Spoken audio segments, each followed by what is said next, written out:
There is a law operating in your life right now. It does not care about your excuses. It does not care about your past. It only responds to one thing. Every result you see, your income, your relationships, your confidence, is a direct reflection of how this law is working through you. Once you understand it, success stops feeling random. It becomes predictable. In the next moments, I will explain this law in the simplest way possible, the same way it was taught to top achievers decades ago.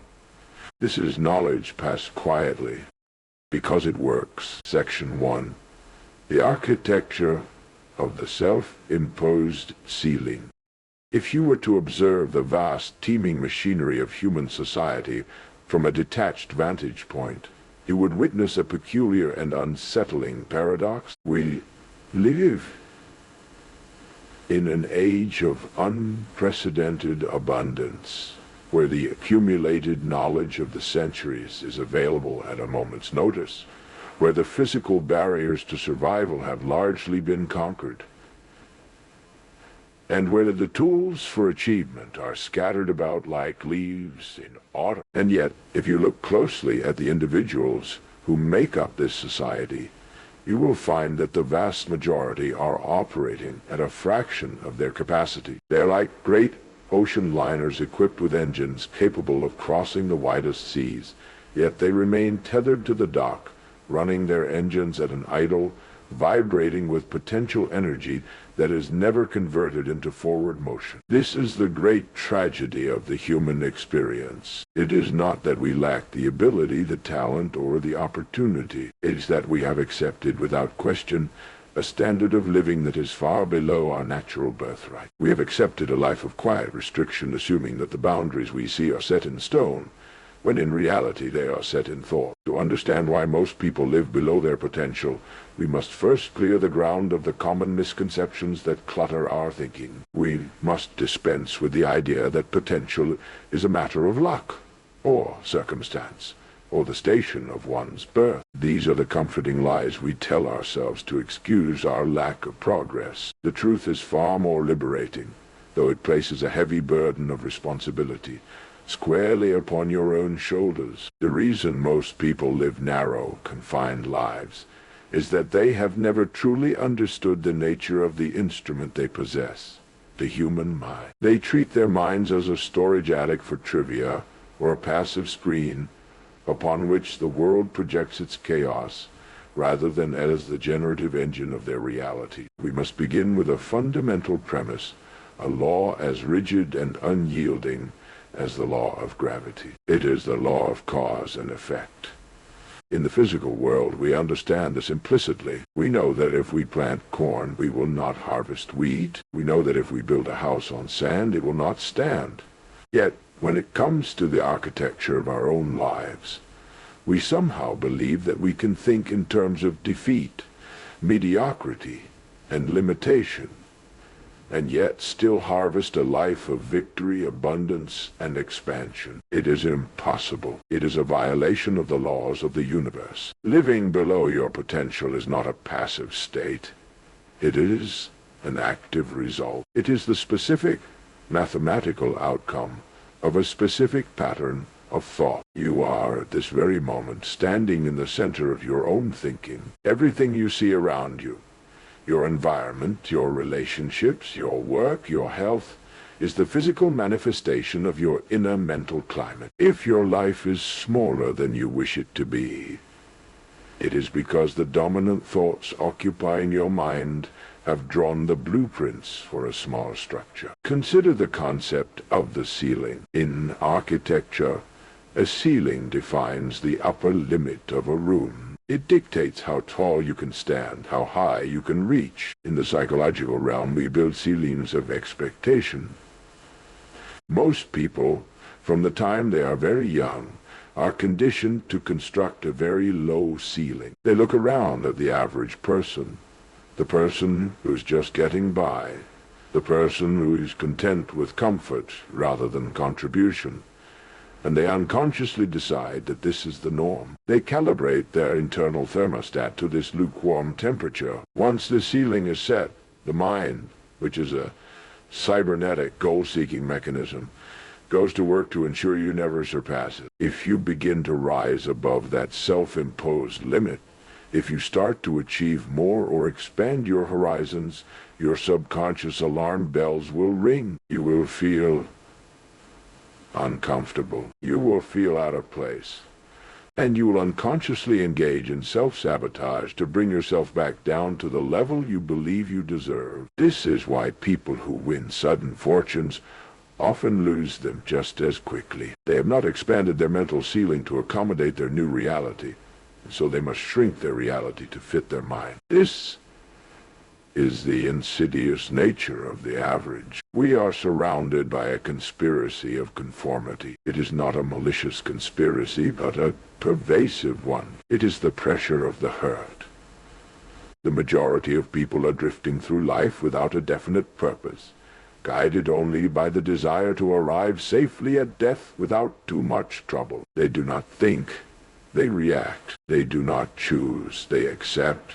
And because we are social creatures, the gravitational pull to join them is immense.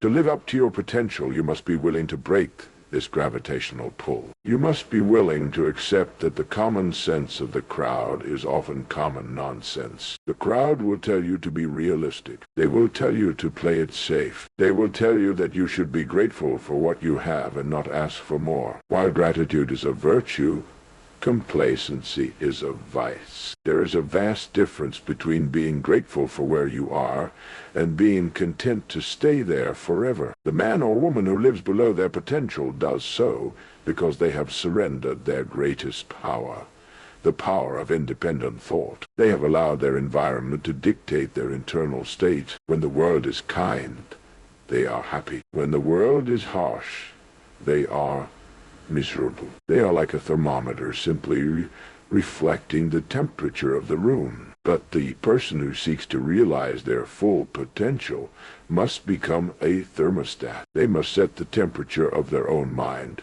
regardless of the weather outside. They must understand that their potential is not a fixed quantity, like a tank of gasoline that runs dry. Potential is infinite, because the capacity of the human mind to grow, to learn, and to create is, for all practical purposes, without limit. The tragedy is that most people stop learning the moment they leave school. They equate education with a diploma, and once they have it, they close the books.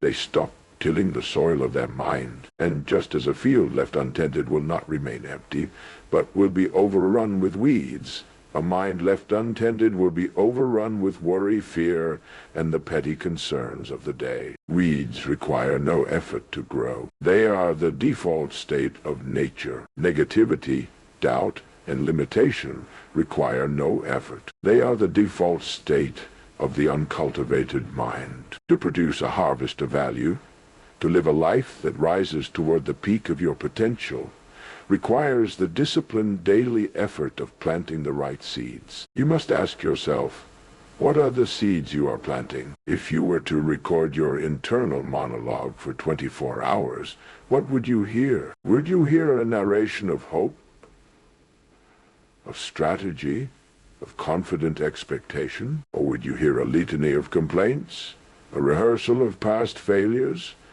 and a fearful anticipation of the future? This is the crux of the matter. We become what we think about.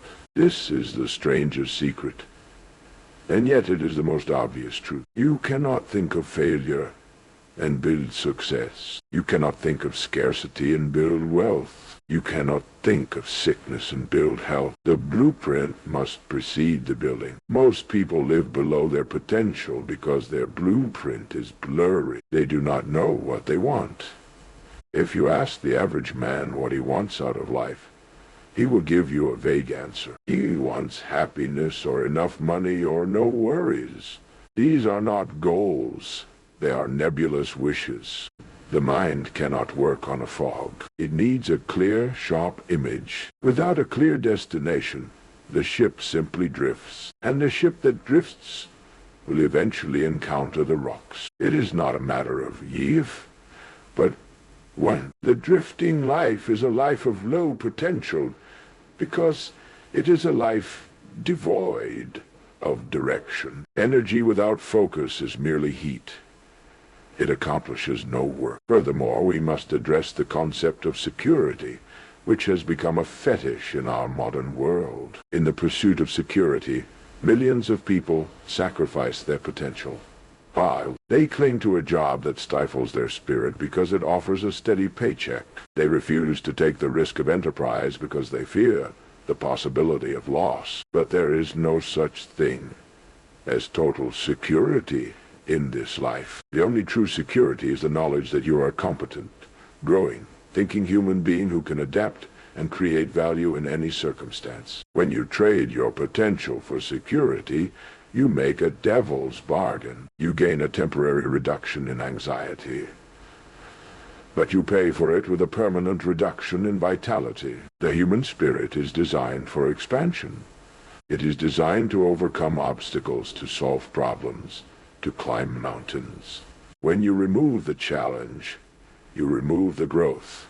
A muscle that is never stressed will atrophy. A mind that is never challenged will dull. A spirit that never risks will shrink. We must also recognize that living below one's potential is often a result of a distorted self-image. We carry around a mental picture of ourselves, usually formed in childhood, which dictates what we believe is like us. If you see yourself as a clumsy person, you will drop things. If you see yourself as a poor person, you will subconsciously divest yourself of money. If you see yourself as unworthy of success, you will find a way to destroy it when it arrives. This self-image is the governor on your engine. You can press the accelerator of willpower all you want, but if the governor is set to 40 miles per hour, you will not go 41. To release your potential, you must alter the setting of the governor. You must expand the size of the person you see in your mind's eye. You must begin to view yourself not as you have been, but as you wish to become. This is not a process of self-delusion. It is a process of self-creation. It is the recognition that you are an unfinished work. You are the sculptor and the clay. But most people leave the clay untouched, or they allow the hands of others, parents, teachers, bosses, society, to shape them. They result in a life that is a patchwork of other people's expectations, rather than a monument to their own unique capability. The cause of this widespread underachievement is a lack of awareness. We are asleep at the wheel. We drive through life on autopilot, reacting to red lights and green lights, but never checking the map. We assume that because we are busy, we are effective. We assume that because we are moving, we are progressing. Wait, but movement is not progress. A rocking chair moves, but it goes nowhere. Living up to your potential requires a sudden, jarring awakening. It requires you to stop, look at your life, and admit that the results you have are the results you have earned through your thinking. It requires you to accept that if you want a different effect, you must provide a different cause. You must understand that the universe is bountiful. There is no shortage of opportunity, no shortage of wealth, no shortage of joy. The only shortage is in our own capacity to receive and create, which is limited only by the boundaries of our own thought. The ocean is vast, but if you approach it with a teaspoon, you will only take away a teaspoon of water. It is not the ocean's fault that your container is small. Most people are approaching the ocean of life with a teaspoon, all the while complaining that others have buckets. They do not realize that the bucket is available to them too. They simply have to fashion it. They have to expand their consciousness to include it. In the sections that follow, we will dissect the specific mechanisms that keep this ceiling in place, and more importantly, how to dismantle it. But for now, let this principle sink deep into your consciousness. Your life as it stands today is a perfect reflection of your thoughts up to this moment. If you are living below your potential, it is because you have been thinking below your potential. You've accepted limits that do not exist in reality. but only in the shadowy corners of the unexamined mind. The journey toward your true capacity begins with a decision to stop drifting, a decision to take command of the incredible machine between your ears, a decision to stop accepting the average as the inevitable. You are built for greatness, not for obscurity. But greatness is not thrust upon you. It is something you must conceive in the mind, and then, through the rigorous application of thought and discipline, bring into the light of the world. Section 2. The architecture of resistance. To bring greatness into the light requires more than a fleeting moment of inspiration. It requires an understanding of the resistance you will inevitably face.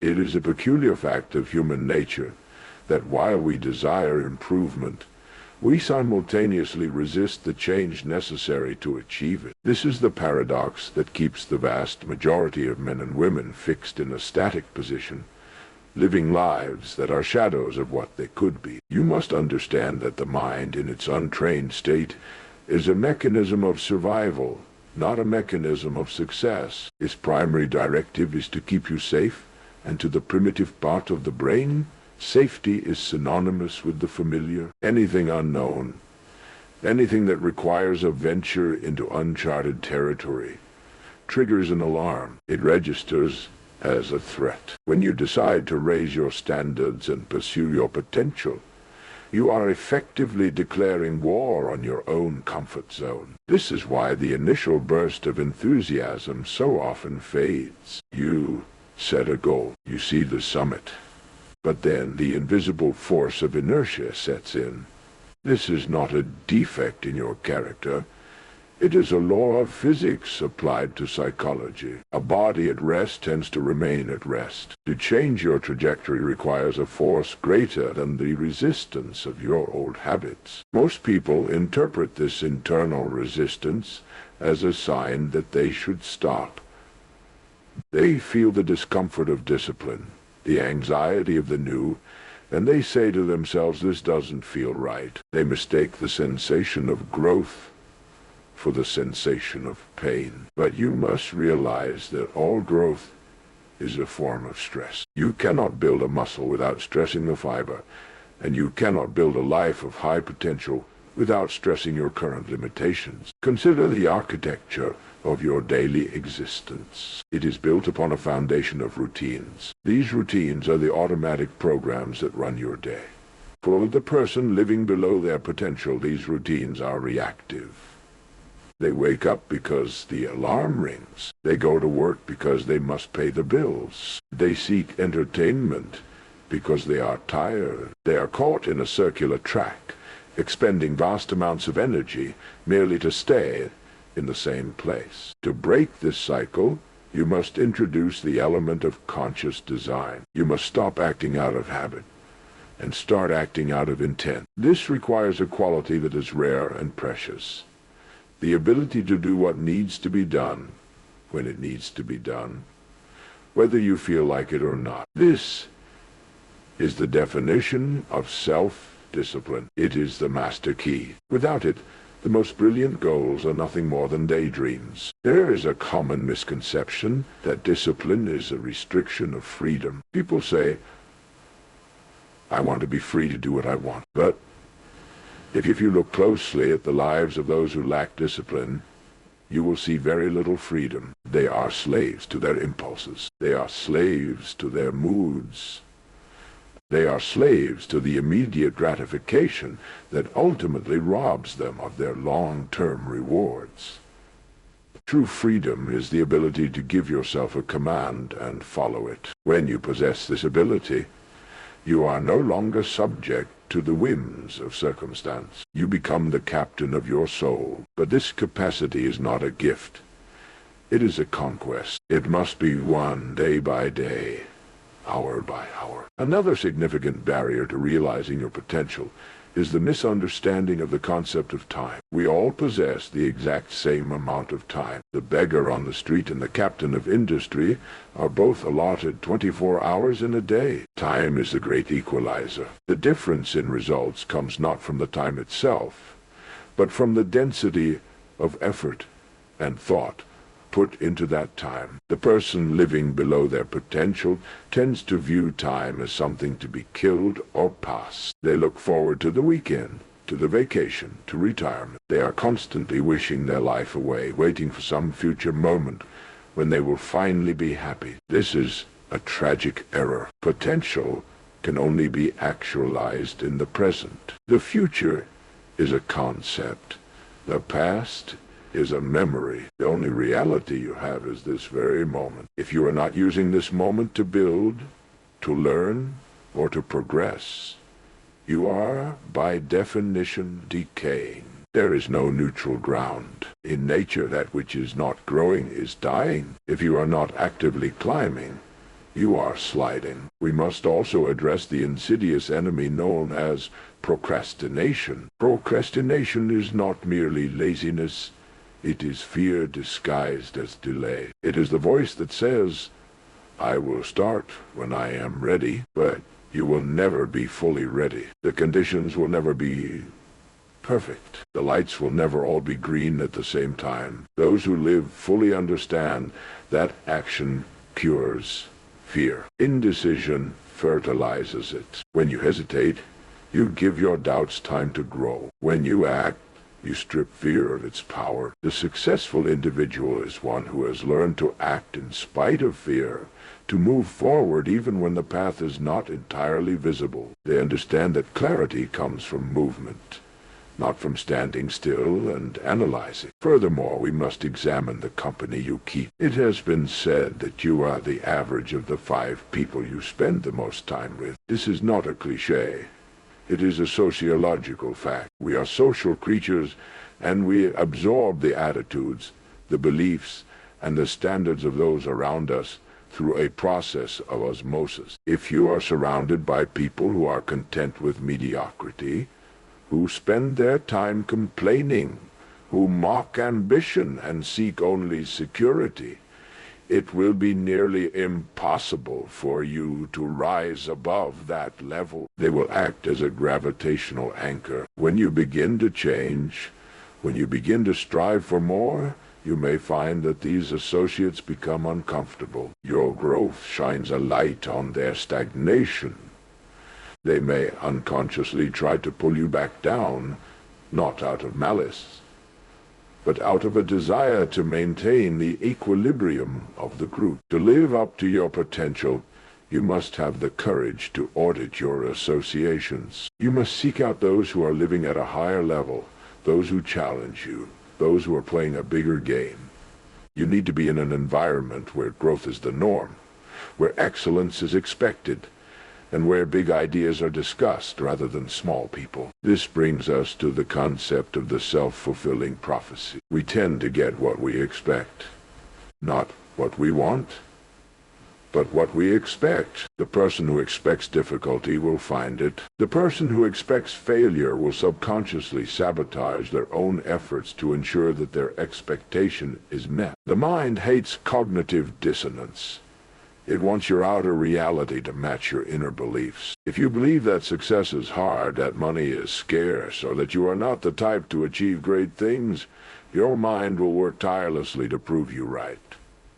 It will blind you to opportunities that are right in front of you. It will magnify every obstacle. It will interpret every setback as a confirmation of your inadequacy. Therefore, the work of realizing your potential is largely a work of retraining your expectations. You must learn to expect success. You must learn to view yourself as a person of value and capability. This is not arrogance. It is a requisite psychological stance for achievement. You must walk, talk, and act like the person you intend to become, long before the material evidence of that person appears. Consider the farmer. He does not plant a seed and then dig it up every hour to see if it is growing. He has faith in the process. He expects the harvest. He waters, he weeds, and he waits with confident expectation. Most people live below their potential because they lack this faith. They put in a small amount of effort, and if they do not see immediate results, they quit. They pull up the sapling because it is not yet a tree. You must extend your time horizon. Greatness is not a microwave dinner.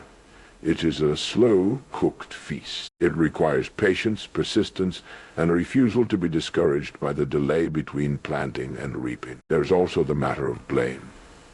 It is the favorite pastime of the underachiever. It is easy to blame the economy, the government, your upbringing, or your bad luck. As long as you can find something outside of yourself to blame for your lack of progress, you are absolved of the responsibility to change. You can remain a victim, but a victim can never be a victor. The two states are mutually exclusive. To live up to your potential, you must accept total, radical responsibility for your life. You must accept that where you are is a result of who you are. This is a hard pill to swallow, but it is the medicine that cures the disease of mediocrity. Once you accept that you are the cause, you also accept that you can be the cure. You reclaim your power. Let us also consider the noise of the world. We live in an age of distraction. Your attention is the most valuable commodity you possess, and everyone wants a piece of it. The media, the advertisers, the endless stream of trivial information, it is all designed to keep you shallow, to keep you reacting rather than thinking. Deep work, the kind of work that taps into your latent potential, requires focus. It requires solitude. It requires the ability to shut out the noise and commune with your own thoughts. It is in the quiet moments that the great ideas are born. It is in the silence that you can hear the whisper of your own intuition. If your life is a constant stream of external noise, you will never hear that voice. You will be swept along by the current of popular opinion, arriving only where the crowd arrives. You must build a fortress around your mind. You must act as a sentry at the gate of your thoughts. You must decide what enters and what is denied access. If you allow garbage to enter, you will produce garbage in your life. If you allow fear and doubt to enter, you will produce anxiety and paralysis. But if you feed your mind with the thoughts of the great, with knowledge, with optimism, and with a clear vision of your goal, you will produce a life of substance. The tragedy is not that life is short, but that we wait so long to begin it. We wait for permission. We wait for the right time. We wait for a guarantee. But life offers no guarantees. It only offers opportunity. The potential you hold within you is like a reservoir of potential energy. It is there, waiting, but it will not release itself. You must pull the lever, and you pull that lever by making a commitment to excellence in all things. The person who does a job halfway is telling their own subconscious that they are a halfway person. The way you do anything is the way you do everything. If you cut corners on the small things, you will cut corners on the big things. To raise your potential, you must raise the quality of your action in every moment. You must demand the best from yourself, even when no one is watching, especially when no one is watching. In the end, the barrier to your potential is not the mountain before you. It is the pebble in your shoe. It is the small daily habits of thought and action that accumulate over time. It is the subtle giving in to comfort. It is the gradual erosion of your standards. To reverse this, you must become vigilant. You must wake up. You must realize that this life is not a dress rehearsal. This is the performance, and the applause you seek, the satisfaction you crave, will only come when you decide to play the role you were designed to play, the role of a conscious, directed, and disciplined human being. In the next section, we will turn our attention to the specific tools you can use to structure this discipline, and how to define the goal that will serve as your North Star. But carry this thought with you. The only thing standing between you and the person you wish to be is the story you keep telling yourself about why you can't achieve it. It's time to change the story. Section 3. The architecture of the mind.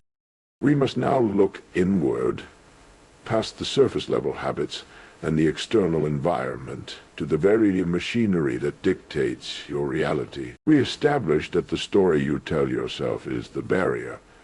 But we must understand why changing that story is so difficult. Why do we resist our own growth? Why does the mind, which is capable of such brilliance, so often fight to keep us small? The answer lies in the concept of the self-image. This is the mental blueprint you carry of yourself, and that it is a conception you have built over a lifetime, constructed from the bricks of past failures, the mortar of others' opinions, and the heavy beams of your own accepted limitations. Once this image is formed, your subconscious mind interprets it not as a thought, but as a command. It functions like a thermostat in a home.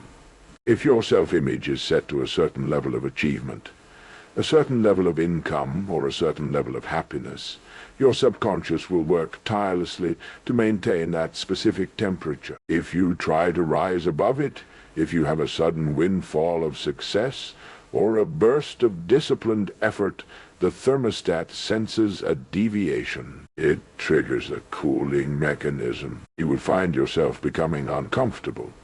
You will feel an inexplicable urge to retreat, to sabotage the progress, to do something foolish that brings you back down to your old, familiar setting. This is why willpower alone so often fails. You can force yourself to act differently for a week or a month, but if you do not alter the internal setting of the thermostat, the change will not hold. You are fighting against your own cybernetic guidance system. To live up to your potential, you must not merely change what you do. You must alter the fundamental perception of you must visualize the person you wish to be with such clarity and intensity that your subconscious begins to accept this new image as the current reality. When that happens, the mechanism reverses. Instead of pulling you back, it will pull you forward. It will strive to match your outer world with your new inner standard. However, there is another formidable adversary in this quest for potential: the comfort of conformity. From the time we are children, we are taught to fit in. We are taught that safety lies in the herd. We look to our left and to our right to see what others are doing, and we calibrate our behavior to match theirs. But we must ask ourselves, who are we following? If you look at the statistics of society, you will find that the vast majority of people are not living lives of fulfillment, abundance, or profound purpose. They are, to use a term from the great thinkers of the past, drifting. They are carried along by the tides of circumstance, accepting whatever life hands them, hoping for a break, but doing little to create one. If you choose to conform to the average, you are choosing to limit your potential to the average. The opposite of courage in our society is not cowardice. It is conformity. It is a refusal to stand up and say, I will determine my own course. Living up to your potential requires a willingness to be misunderstood. It requires the fortitude to walk a path that may be lonely at first. When you stop drifting and start rowing, you separate yourself from the current. You become a distinct entity. This can be frightening, for there is a primal safety in numbers, but you cannot find your own summit if you are content to remain in the crowded valley. This drifting is symptomatic of a deeper issue, the lack of a definite major purpose. A human being is a goal-seeking mechanism. We are built to pursue targets. When we have no clear target, our energy does not simply sit still. It turns inward and becomes destructive. It manifests as anxiety, neurosis, worry, and fear. A ship that leaves a harbor with no destination, no captain, and no rudder will not arrive at a rich and distant port. It will likely crash upon the rocks or drift aimlessly until it runs out of fuel. Most people live below their potential simply because they have never decided where they are going. They want more, but they cannot define what more looks like. They want success, but they have no specific picture of what that success entails. The universe cannot help you hit a target that you have not identified. You must realize that clarity is power. The moment you define a specific worthy goal, you flip a switch in your mind. Your reticular activating system, the part of your brain that filters information, begins to highlight the resources, the people, and the opportunities that align with that goal. Things that were always there, but invisible to you, suddenly become clear. But simply having a goal is not enough. We must also confront the something-for-nothing complex that plagues so many. There is a pervasive illusion that one can have the reward without the risk, the prize without the price, the harvest without the labor. We see the result of another's hard work, the wealth, the acclaim, the mastery, and we desire the result while resenting the process that created it. We must understand the great law, the law of cause and effect. It is the iron law of the universe. Emerson called it the law of compensation. It states that your rewards in life will always be in exact proportion to your service, your contribution. Money, influence, and satisfaction are not causes. They are effects. They are the echoes of value creation. If you wish to increase the effect, you must increase the cause. You must find a way to serve more, to serve better, to become more valuable. Most people approach the stove of life and say, "Give me heat, and then I will add the wood." But nature does not work that way. You must put in the wood first. You must generate the value first. You must become the person capable of the success you desire before the success can materialize. Living below your potential is often a result of trying to cheat this law. It is the attempt to get more out of life than you are putting into it. It is the employee who does only enough not to get fired, expecting a promotion. It's the artist who wants the applause, but will not endure the solitude of practice. It is the desire for a strong body, without the discipline of strain. When you fully accept that you can only receive what you have earned through your own growth and contribution, you stop looking for shortcuts. You stop waiting for luck. You begin to focus entirely on increasing your own value, knowing with mathematical certainty that the rewards must follow. Let us also examine the quality of your thinking. Thinking is the hardest work there is, which is the probable reason why so few engage in it. Most people do not think. They merely rearrange their prejudices. They react to stimuli. A true thought is a deliberate creation. It is the act of holding a specific idea in the mind to the exclusion of all others. To reach your potential, you must become the master of your attention. You must learn to discipline your mind to stay on the frequency of your ambition. Consider the amount of time the average person spends dwelling on what they do. I want. They replay past injustices. They worry about future calamities that may never happen. They mentally rehearse their own limitations. Every time you think a thought of failure, you are voting for failure. You are instructing your subconscious to bring that reality to pass. You must stand guard at the door of your mind.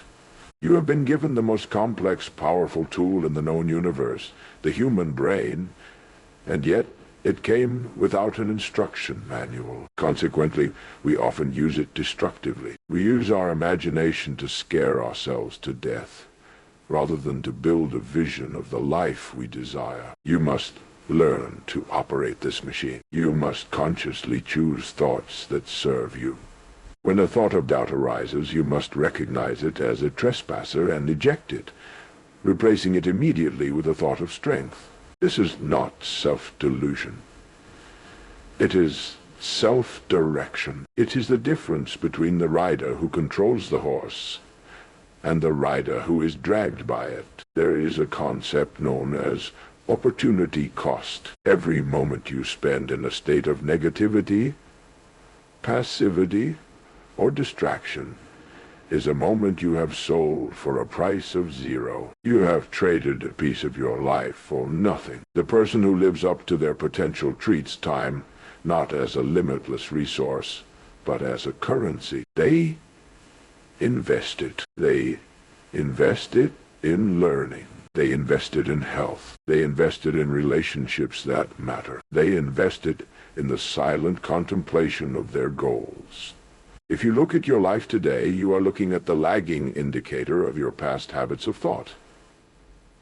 If you do not like the view, you must change the input. You must begin today to think like the person you intend to become. There is a nuance here that must be understood.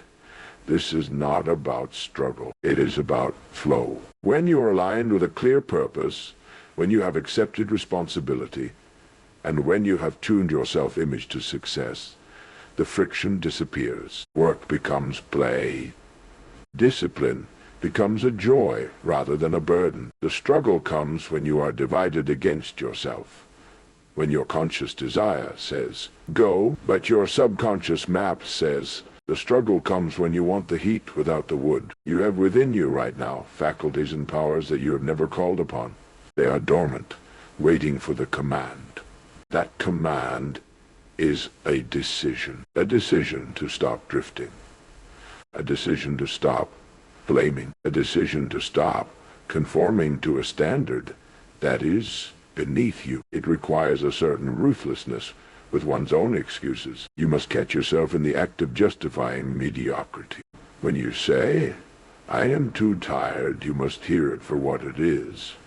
A negotiation with weakness. When you say, I don't have the time, you must recognize it as a lie.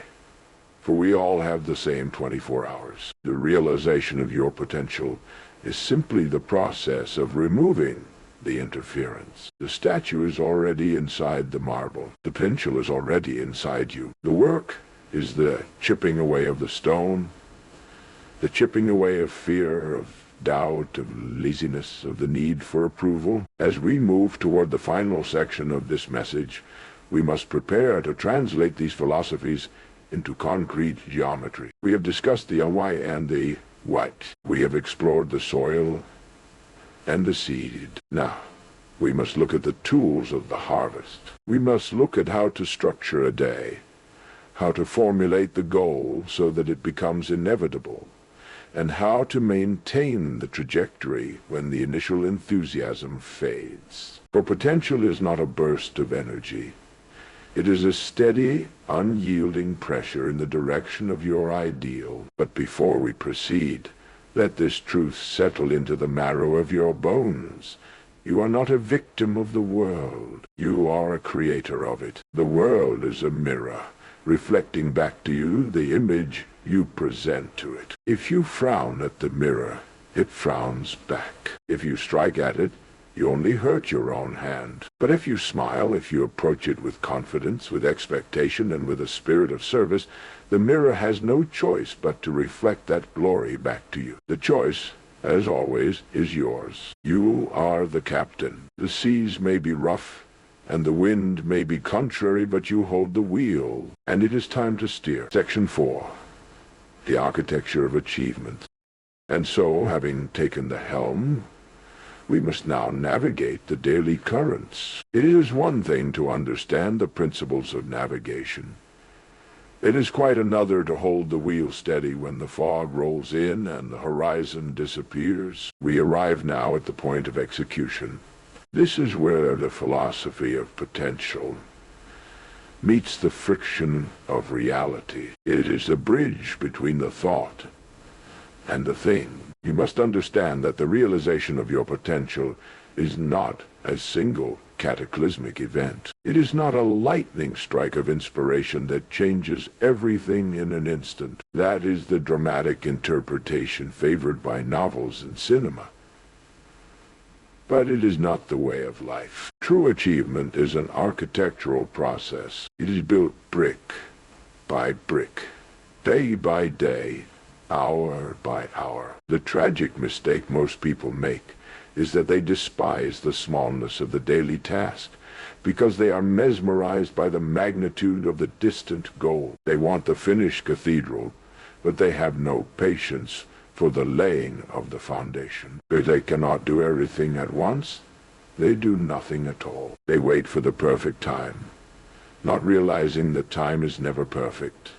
It is only passing. To live up to your potential, you must learn to shrink your horizon of responsibility to the confines of a single day. A lifetime is an abstraction. It is too large to grasp. But a day is a manageable unit of life. If you can successfully manage this day, if you can fill these waking hours with the thoughts, actions, and attitudes of the person you wish to be, you have solved the equation of life. A successful life is nothing more than a succession of successful days. This requires a shift in your definition of success. Success is not the destination. It is the quality of the journey. If you are moving toward a worthy ideal today, you are successful today. You are not trying to become a success.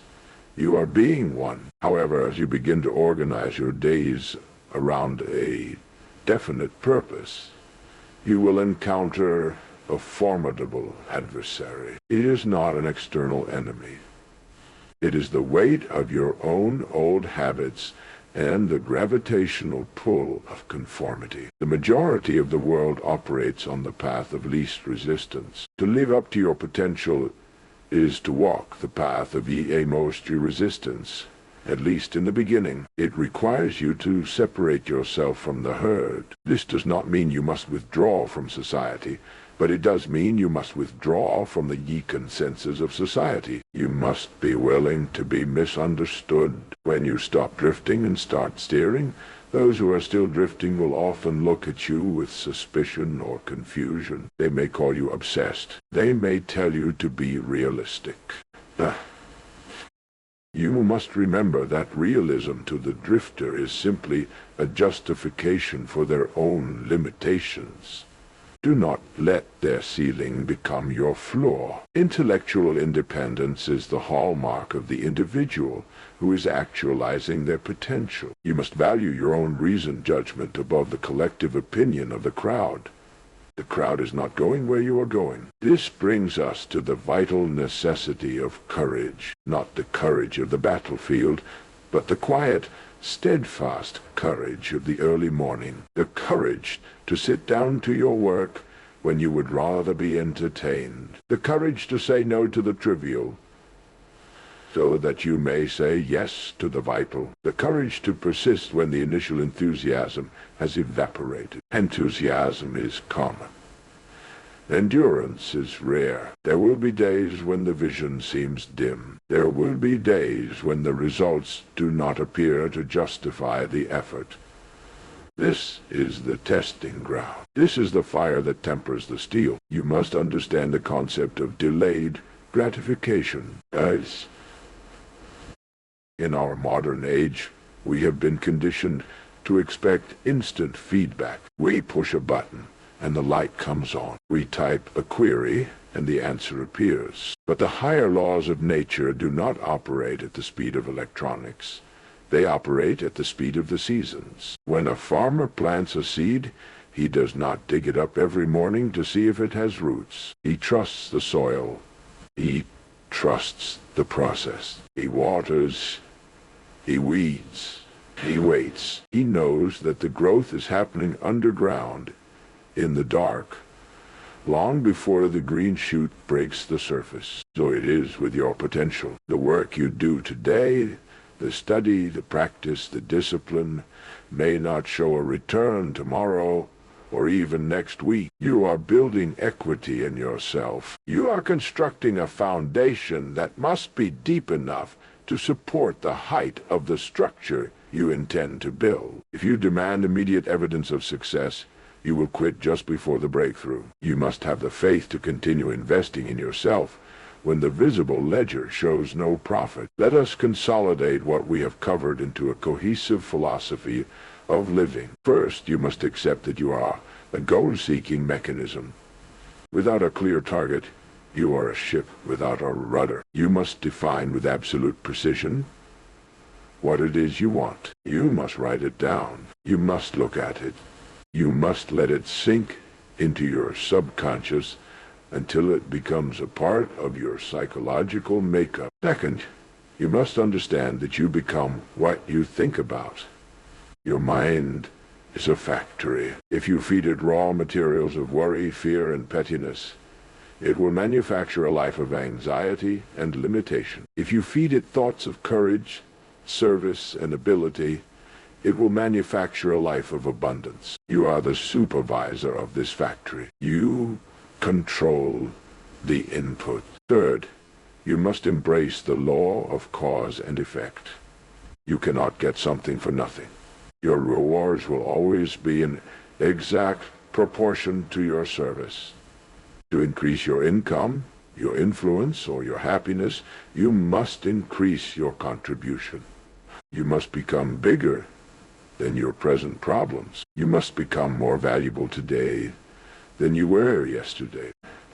And finally, you must act. Wisdom without action is merely a daydream. You must treat time as your most precious capital. You must seize this day and wring from it every drop of opportunity it contains. There is a terrible urgency to this. The clock is running. The sand is slipping through the glass. The tragedy of the human condition is not death. It is the life that is allowed to die inside us while we still live. It is the song that is never sung, the book that is never written, the business that is never started, the kindness that is never spoken. Most people live in a perpetual state of someday. They live on someday I'll street. Someday I'll get in shape. Someday I'll start that project. Someday I'll learn that language. Someday is a lie. There is no someday. There is only now. The present moment is the only time you possess. If you do not take hold of your potential now, when will you? Do not wait for conditions to be perfect. Do not wait for the economy to improve, for the children to grow up, or for the weather to change. Start where you are, with what you have. As you move, the way will open. As you work, the tools will appear. You have within you a reservoir of talent and ability that you have not yet tapped. Scientists tell us that the average person uses only a tiny fraction of their mental capacity. Imagine that. You are operating a supercomputer at the capacity of a pocket calculator. The rest of that power is there waiting for you to demand it. Living below your potential is a form of ingratitude. You have been given the gift of life, the gift of a mind, and the gift of free will. To let these gifts atrophy, to drift through life seeking only safety and comfort, is to reject the endowment you have been given. Conversely, to strive for your best is the ultimate act of gratitude. It is the acknowledgement that you have a duty to the intelligence that created you to use your faculties to the fullest. As we conclude, look at your life as it stands today. Look at your environment, your relationships, your work, and your bank account. If you are satisfied, if you feel you have reached the pinnacle of your existence, then you may rest. But if you feel a stirring of discontent, if you feel that there is more in you than what is currently being expressed, then cherish that dissatisfaction. It is not a curse. It is a summons. It is the voice of your potential calling to you. It is the future trying to break through into the present. Do not ignore it. Do not drown it out with noise and distraction. Listen to it. Respect it. You have the power to change the trajectory of your life in a single instant, simply by making a new decision. You can decide right now that you are finished with mediocrity. You can decide that you are done with drifting. You can decide to become the captain of your soul. The world is waiting. It is waiting for you to stop asking for permission. It is waiting for you to stop apologizing for your ambitions. It is waiting for you to step forward and offer the unique contribution that only you can make. The path is open. The laws of the universe are neutral. They work for everyone who obeys them, just as gravity works for everyone who respects it. The variables are not in the world. The variables are in you. You are the variable. You are the architect. You are the captain. The distance between where you are and where you could be is not a distance of miles. It is a distance of thought, of habit, and of will. Bridge that gap. But begin today, not with a shout, but with a quiet resolve. Set your course. Hold your heading and watch with wonder as the world rearranges itself around your new purpose. This is the challenge. This is the opportunity. And this is the truth of why we are here. Not to merely exist, but to expand, to grow, and to shine. The potential is yours. Now go and live it.